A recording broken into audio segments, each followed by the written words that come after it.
you know, due to the influence of someone who I got to know early on in politics, who showed me that you don't just talk about students, you sift through them, you give them the opportunities to speak for themselves. I'm going to just go ahead and turn this right over to the first of the student speakers. So that's okay with everyone. We'll get going.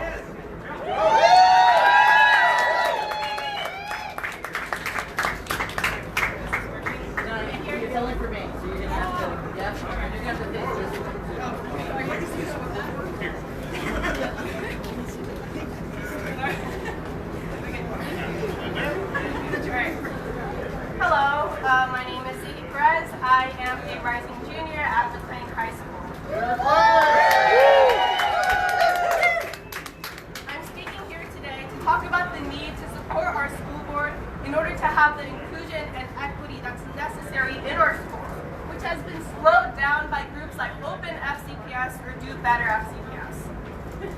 Now, I'm sure most, if not all of you, have heard about Open FCPS to some extent, whether it be in the news or that they're an extremely well-funded PAC that's gotten $40,000 from a Republican advocacy group last week.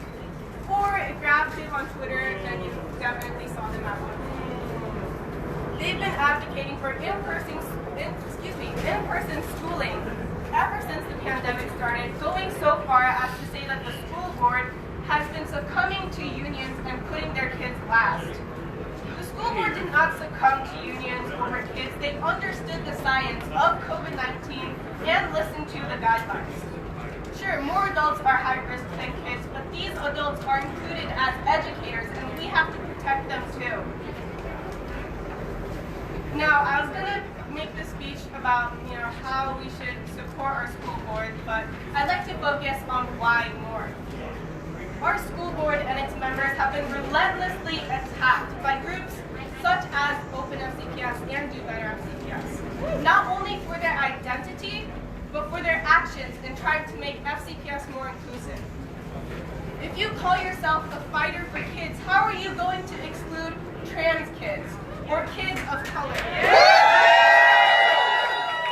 care so much about the mental health of students, especially with virtual learning.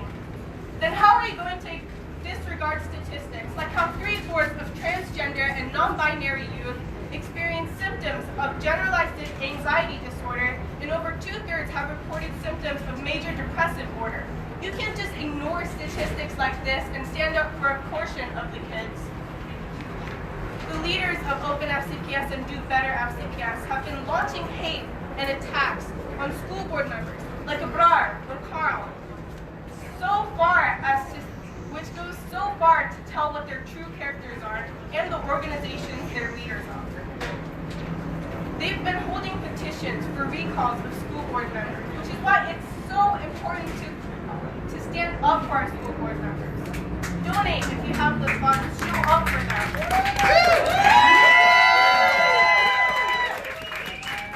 If we don't, the hate and the bigotry that they've been perpetuating is all they'll face this year. That's all they'll hear, and they need to know that there are people here who want inclusive policies, who want inclusion in our schools and equity. Now, I'm not saying we should blindly put our trust in the school board. You shouldn't blindly put your trust in any elected official, but the school board needs the school board needs room to commit to actual creating change. They don't need bigots breathing down their necks, sending threats, and getting in the way of progress. So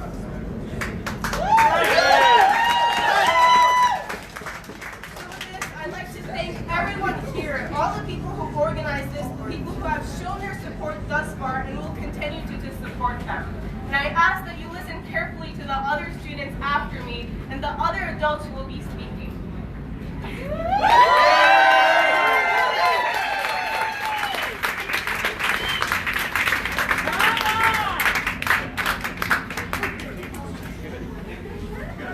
Thank you, Sadie. Very good. All right. Who wants to follow that?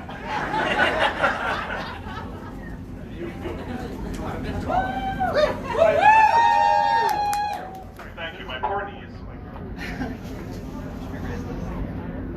No, it's okay. You can leave that. Okay.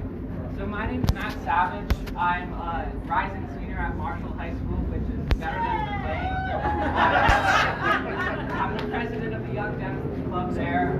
Lifelong, I've been for over a year a member of XCDC and the immediate past chair of the Virginia Young Democrats Teen Caucus, which I'm proud that Ziggy is my successor in that position. But my parents, and their parents, and their parents all went to private Catholic school. My grandfather went to school at St. Paul's in Scranton with Joe Biden. And so, in keeping in that tradition, my brother and I went to St. James in Falls Church until I was diagnosed with dyslexia and ADHD, and we could no longer find that support system that every child is entitled to at that public school. So we switched to public school and have since found the support in Fairfax County that every child across Fairfax County, across the Commonwealth of Virginia, is entitled to. So the issue of public education is of personal importance to me as it is to so many of you who are gathered here tonight. But the grand old party is at it again in Fairfax County and across Virginia, attempting to score political points at the expense of students.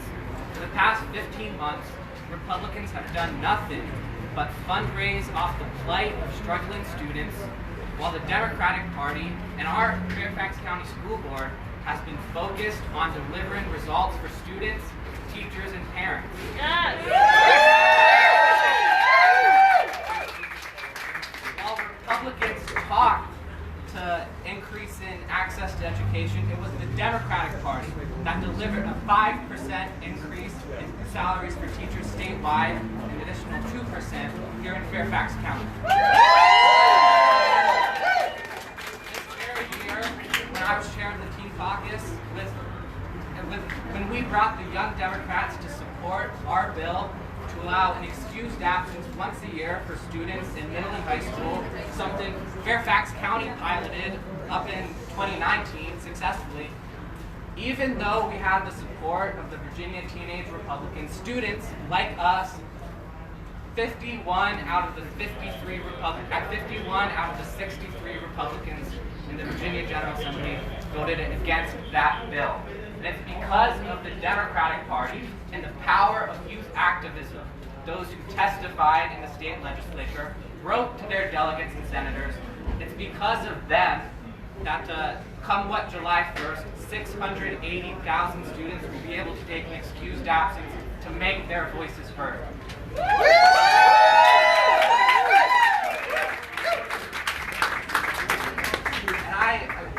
We've talked here tonight about politics and party issues, but this is not a partisan political issue. The right to feel safe in your own school, the right to feel safe from gun violence, from extremism, from transphobia, from discrimination, that is not a democratic value, it's an American value.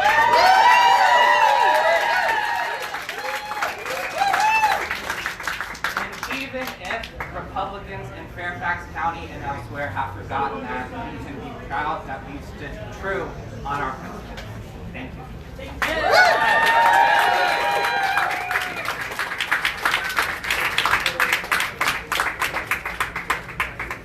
Yeah, that'll be great.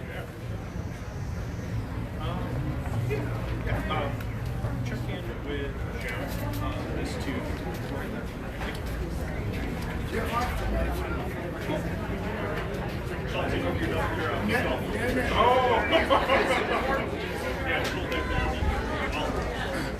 Good evening, Commonwealth and young people. My name is Robert Wrigley. I am co-president of NCPS Pride, which is the LGBTQIA+ organization for parents and staff associated with Fairfax County Public Schools. Following the rising senior, I am a rising retiree. Next year, I've been teaching for Fairfax since 1999 and advocating for LGBTQIA people in the system since 2000. We've come a long way. It's been a bumpy ride, but we've come a long way over these 21 years.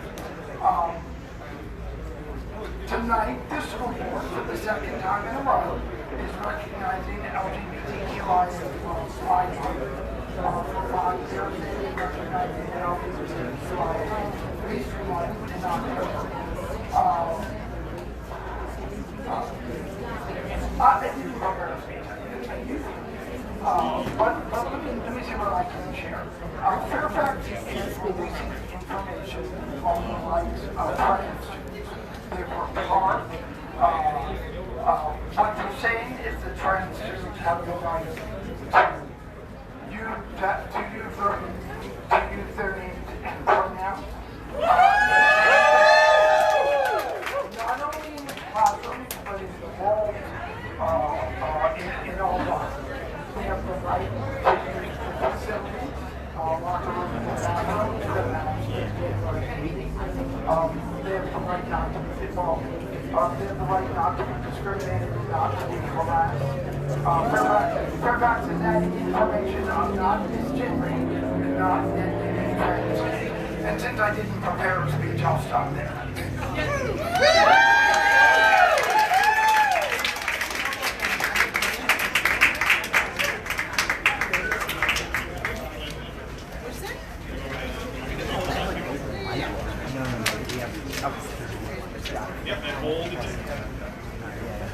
Hi, everybody. Hear me? Hi. All right, I wrote stuff down on paper. Hello, beautiful, brave people. I'm going to admit something. I'm afraid. I'm afraid because there are students in our collective care who came to speak to you today, and the KKK is out. The KKK is out in Fairfax County as there were decades ago, riding free and recruiting members, and our queer students, our black students, our marginalized students have come out to speak today. Hell, I'm afraid because I'm speaking today. I'm afraid because my friends are speaking today. I'm afraid because a Jewish delegate from the Virginia General Assembly is speaking today, and the KKK is out. Those who are ranting and raving about our schools, our teachers, those who are working to recall a democratically elected school board are now trying to tell us that these KKK recruitment notices are a hoax. They're trying to tell us that we should not believe our eyes, that we should not believe the feeling in the pits of our stomachs that tell us that we are not safe, that we should ignore that vertiginous feeling that we are all balanced on the precipice above a chasm that we have worked decades to climb out from. We have worked decades so that queer children would not be living in hiding and in fear. We have fought decades for racial justice, for faith justice. We have fought decades and decades to teach our common history and our common humanity. We've achieved none of these goals, but every year we make strides. Every year we move a little closer. But the forces standing against our schools are outraged by even this incremental, maddeningly slow inching toward equity. In fact, the word equity is their clarion call. What does anyone who wants justice fear from equity? What does anyone who wants justice fear from equity? Oh yeah. But I came to tell you one thing over all the other things. We might be scared, but we cannot be quiet. That's right. We might be scared, but we cannot be quiet. If we want our students of all faiths, of all nationalities, of all colors, of all ethnicities, all genders, all sexual orientations, all zip codes, all income brackets, all abilities and disabilities, Yes. all family configurations. If we want them to learn in peace and in safety, we have to speak up when the small minority of very vocal people try to wreak chaos.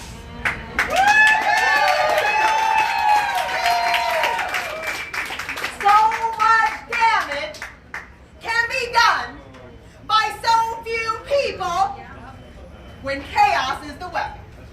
Yep. And we like to think that truth is the shield and love is the antidote, but we can no longer be naive. course, the truth and love will prevail. On Judgment Day, we may find that this proves true, but in the meantime, with our days left on earth, our best shield and our best antidote is our numbers, is our unity, is our voices getting loud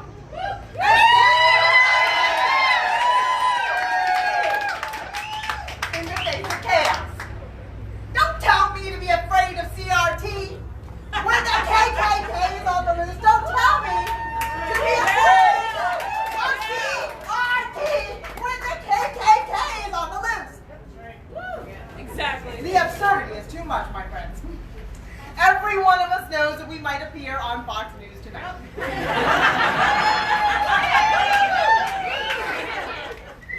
Every one of us speaking up here knows that there could very well be literal targets on our corners. That's why I'm afraid. Fear is a reasonable reaction to chaos, because chaos leads very quickly to anger and to violence, to abuse. Our teachers and our school boards have been abused all year while trying to navigate unprecedented challenges. But we cannot forget, the point was the chaos. Yep. The arguments were in bad faith. The point was the chaos. Let us not allow the will of the majority to be drowned out by the organized chaos of the minority. We might be scared, but we must not be quiet. So get loud. Stand up. Stand together. And stay safe out there.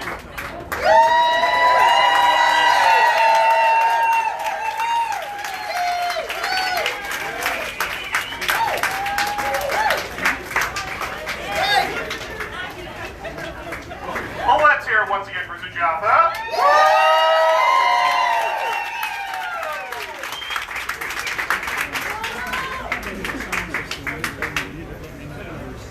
Hello, everybody. Good to see you. I didn't write anything down, but I did prepare a little bit. So I'm in between. Thank you, everyone who's spoken. Students, you're inspiring. I'm a trans woman who lives here in Fairfax County. I have 4 kids, 3 of whom have graduated from Fairfax County Public Schools, and 1 who's a rising junior, like our first speaker here. I've had kids in the FCPS school system since 1995. 26 years ago, I couldn't imagine them recognizing Pride Month. 26 years ago, I couldn't imagine them recognizing LGBTQ students at all. We've come a long way. I got invited to my 40th high school reunion. A few people who stuck with me throughout that time on Facebook know that I'm trans. The rest of them don't know. I'm hoping that they're accepting. We'll see what happens. 5 years ago, this month, I sat in a support group meeting for trans people. I was just in the process of figuring out who I was. One of the speakers, one of the people at the meeting spoke about how damaging going to the school board meeting was. She was called a monster, she was insulted, she was called many things. We've gotten better, but we still have a lot of work to do. And there are a lot of people out there who need to do that work. 4 years ago, as a burgeoning activist and fully transitioned, I ran into a bar out here on the, she was coming into the meeting as I was leaving, and I got to talk to her for the first time. And I thought she was a really impressive young lady and was very pleased to have met her. I have been through so much in the last 4 years fighting for the students' rights here in Fairfax. We need to continue this fight. We need to stand up for our school board, who's doing a bang-up job. I have a kid in school. I know what everyone's going through. I know what all these people who say, you have to open the schools. I know what the kids are going through and why they don't necessarily want to be in school, or they do want to be in school. I have a lot of insight on that, And the school board is doing its job protecting kids Yes. and teachers and parents. Yes. That's what we need to fight for here today. Thanks, everybody.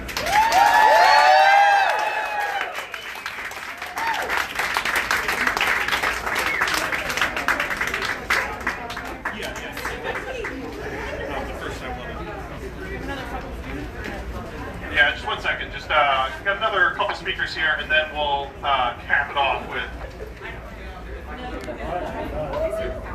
You'll send us on strong. There you go.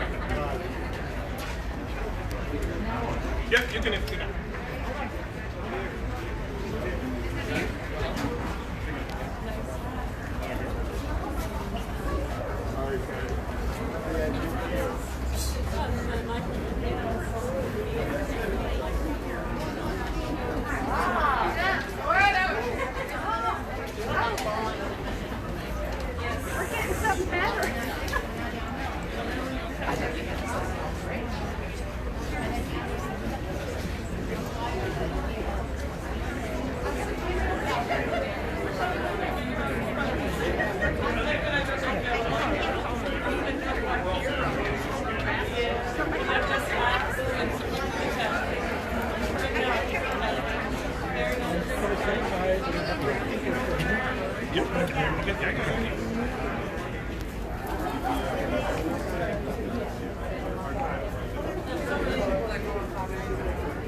Yeah, have her just move behind the speaker.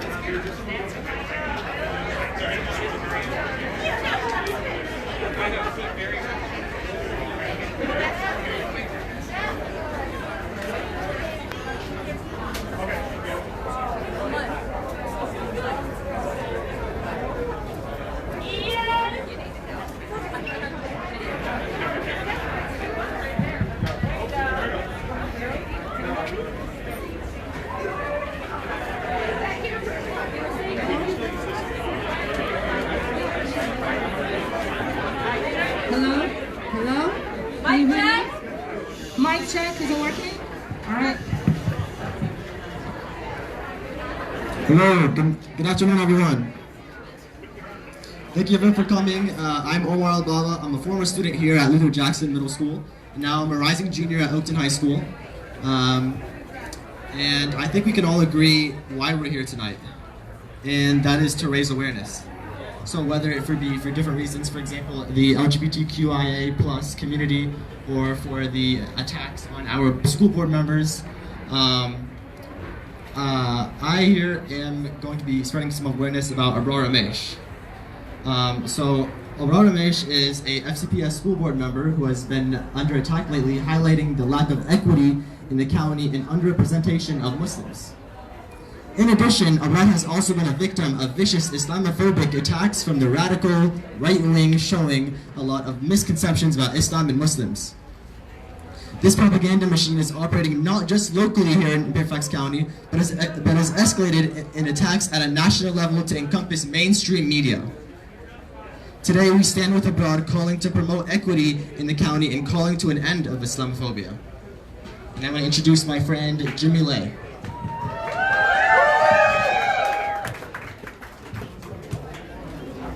Thank you so much, Omar, for that introduction. My name is Jimmy Lay. I am a Vietnamese American. I just graduated from Annandale High School. I'm a first-generation college student from an immigrant family, and I stand here today in solidarity with you all for Aurora Ramesh.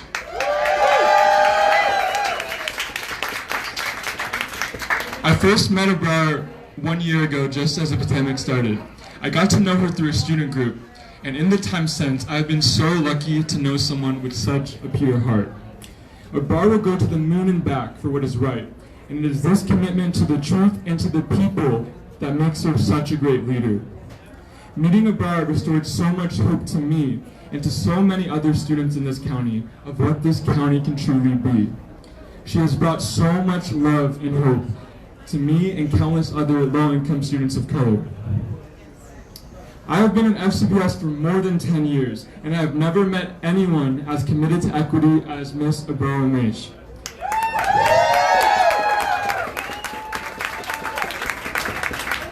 To many leaders in our county, the word equity has been sprinkled around as if it means nothing.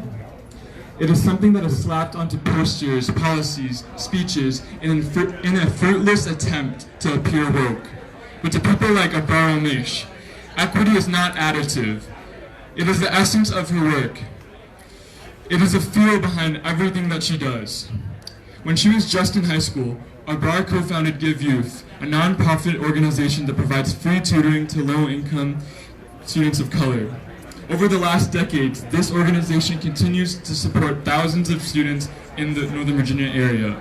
Through her time at Yale, she built upon her understandings of justice while fighting for it simultaneously through organizing efforts. And now, she is our school board member at large, and she continues pushing policies and standing up for every student in this county, regardless of their race, nationality, sexual orientation, gender, or able-bodiedness.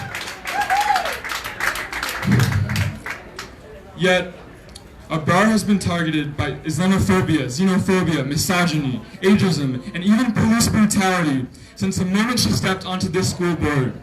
In fact, people have weaponized her since the day she was born.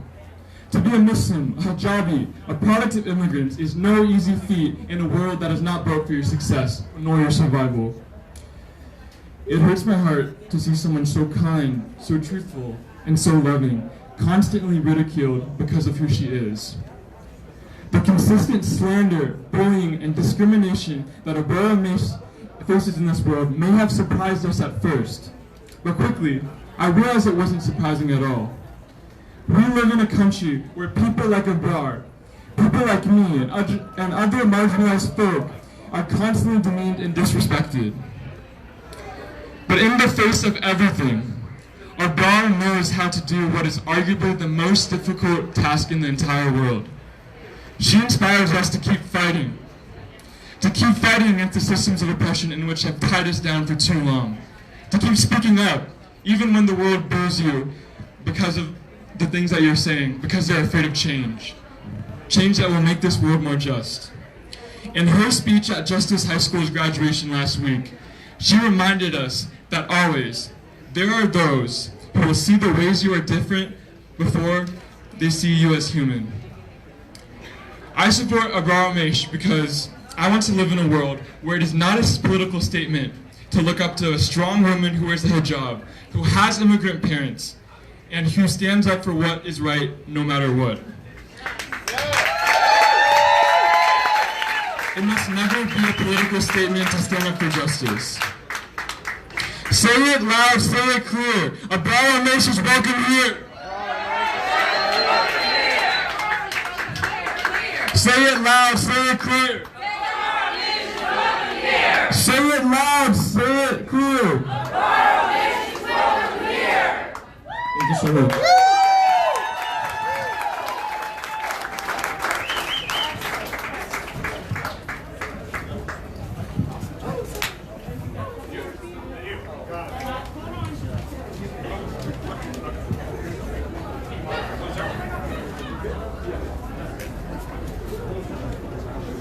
I think we're probably ready.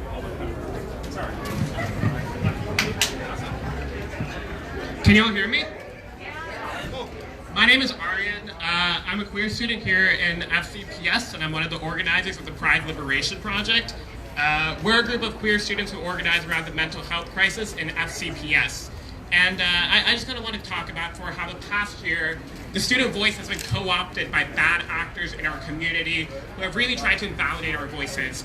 They claim that they're fighting for our mental health. They claim that they're fighting for our academic integrity. But what they're really doing is they're using a misguided political agenda to tokenize our voices and use it for bigoted political gain. And at the end of the day, the students who it hurts are people who look like me, are people who identify as me. The amount of people in my community who are suicidal in FCPS is disgusting. 1 in 3 queer students in FCPS have considered suicide in the past year. 1 in 2 queer students in FCPS are depressed. 1 in 4 queer students in FCPS have been sexually harassed. But that isn't what's being talked about by these open FCPS crowds. What's being talked about is critical race theory, which has never been implemented in our school. What's being talked about is this ridiculous notion that somehow reopening schools is going to solve the mental health crisis, when we all know that depression started before COVID hit, and we all know that we will be depressed after COVID hits. And what's especially frustrating is that queer students, is that we cannot address how the school board has failed to protect queer students. I know that the school board is an ally, and they've done a lot for us. But the reality is that they are also overseeing a school district that allows 1 in 2 queer students to be depressed, that allows 1 in 3 queer students to be suicidal, that allows 1 in 4 queer students to be sexually harassed. We can't have those conversations as queer students because open FCPS keeps taking up the oxygen in the room. And it isn't just queer issues either. Every other social justice issue in this county has been completely invalidated by the existence of open FCPS. For example, a lot of students came forward in the last couple of weeks about awful sexual assault claims in a lot of high schools across FCPS. The school board did not address those claims properly. They did not give them the time they deserve. They did not change how we report sexual assaults in this county. None of that was addressed because we have to spend our time defending school board members. And quite frankly, as a student, I'm sick and tired of having to come to rallies to defend school board members. I want to come to rallies to hold them accountable to their promises. I want to come to rallies to push for them to implement equitable changes in our school district so that I don't have to attend school watching my community literally kill themselves. And it isn't just queer issues either. On SROs, for example, the school district here has waited over a year to host a forum topic. That's despite the fact that an SRO wore a Blue Lives Matter mask during the Derek Chauvin trial. We haven't had those hard conversations in FCPS because open FCPS keeps taking up the oxygen in this room. And so I am very, very angry right now because it is Pride Month, and instead of celebrating my identity, I'm spending it defending school board members who haven't shown up for my community, who haven't fought for us, and who haven't fought for the radical changes that we need in our school district. Now, not all school board members are created equal, obviously. In particular, I want to shout out to Brian Mage, who's done some really, really great work in pushing for equity in FCPS. I also want to shout out Carl Frisch and Laura Jane Cohen, who have also done some wonderful work in pushing for equity in FCPS. But I want to make this very, very clear. As students, we are not beholden to the Democratic Party. We are not beholden to politicians who are endorsed by the Democratic Party. What we care about are whether these elected officials are addressing the mental health crisis in our schools. What we care about is whether these elected officials are pushing for changes that create inclusive schools so that we don't have to attend in fear of our mental health. And right now, that isn't happening. And so I'm asking you, as a queer student, please hold our elected officials accountable. Please push them to be more progressive, and please actually ensure that they're fighting for students like me. Thank you.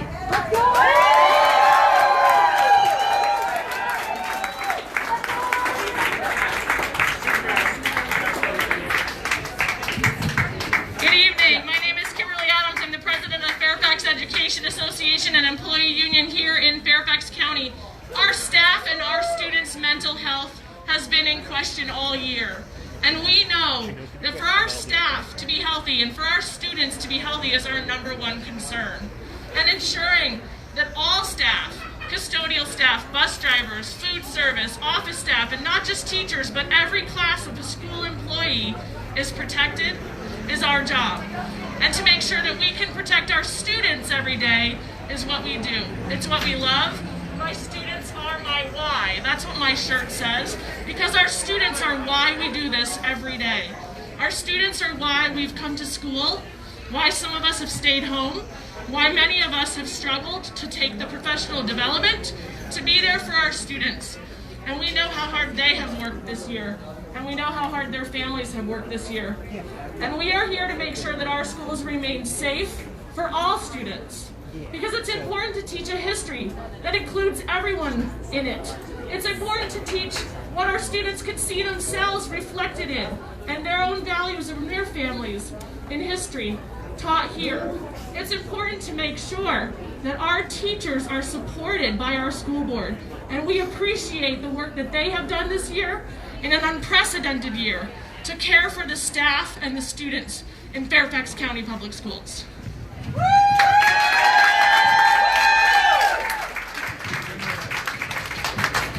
One quick announcement: if you are scheduled to speak in the actual school board meeting, please file up to the doors. Otherwise, just continue with Marcus. All right, thank you, Jeff. Hey, everybody, thank Jeff Shaw for bringing us together. Thank you very much. And I want to acknowledge, before I get too far, so my name is Marcus Simon. I'm a member of the Virginia House of Delegates. I represent Falls Church in Merrifield. I am the spot where we're standing right now at Luther Jackson School, Luther Jackson, now middle school. And I think hopefully you all understand some of the significance of being here at Luther Jackson. Right, Luther Jackson, until 1954, African Americans could not get a public education in Fairfax County. They had to go to D.C. or out to a school in Manassas. In 1954, Luther Jackson was built to be a segregated school for African Americans. We cannot go backwards, right? You guys heard from Sujatha. We know who's an ally of this movement. I'm not saying everybody who supports the open FCPS is a member of the KKK, but when the KKK is on your side, you need to rethink your priorities, right? So we can't go backwards. We will go forwards. I am proud to be a champion for trans students in the Virginia General Assembly. I'm proud to be a champion for LGBT students, for all students, for everyone who needs that extra protection that the state can provide. It needs to be protected from people that would mistreat them, misgender them, marginalize them, and put them off in a corner, or think that they need to be segregated from the rest of the population. Everyone, regardless of ability, regardless of gender, regardless of gender identity, sexual orientation, national origin, or race, every child is equal, every child is valuable, and every child deserves to be treated as if they are the most valuable child in the world. And I'm committed to making sure we continue to do that. I want to, Ken Plum, longtime champion of the schools, my colleague, number one. My colleague Ken Plum is here from Reston. Ken, say hello. What is the message that we send out when there's an emergency? SOS. And what does SOS stand for? Save our schools! Save our schools! Thank you all. Awesome. Thank you. So, I know you guys have been standing for a very long time. I gotta say, I could not be more proud of our students. I mean, if Fairfax County Schools, if we have students like these, if we're turning out students like these, we're doing something right. We're doing something we need to continue to support. I thank you guys so much for being out there, for bravely speaking up, for telling us what we need to hear. I really want to keep the focus on what the kids said today and what the students said. And so with that, welcome to the 53rd District. Thank you all so much for supporting our schools. And let's go have a great school board meeting. Thank you very much. Thank you, Marcus. All right, that's it for the speaking portion of this whole thing. So feel free to socialize and join the school board meeting as per the instructions. And thank you all the groups, all the students, all the every civilian. Thank you all for coming. This has been amazing.